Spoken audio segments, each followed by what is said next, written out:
গতকাল মেটলিতে খাঁচাবন্দি হওয়ার পর আজ আবারও খাঁচাবন্দি চিতাবাঘ। ডুয়ার্সের চা বাগানে ফের খাঁচাবন্দি চিতাবাঘ।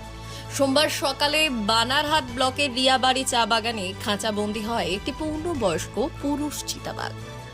জানা গিয়েছে, বেশ কিছুদিন ধরেই রিয়াবাড়ি চা বাগানে চিতাবাঘের আতঙ্ক ছড়িয়েছিল।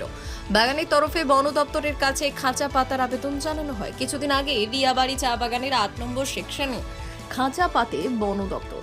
সোমবার সকালে সেই খাঁচাতেই বন্দী হলো চিতাবাঘ।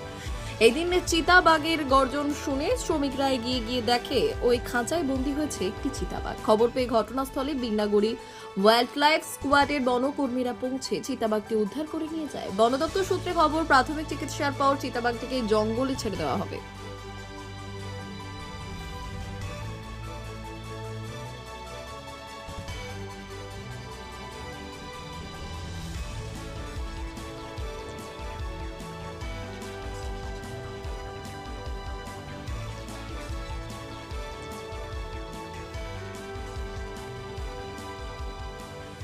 ব্যুরো রিপোর্ট, উত্তরের প্রহরী।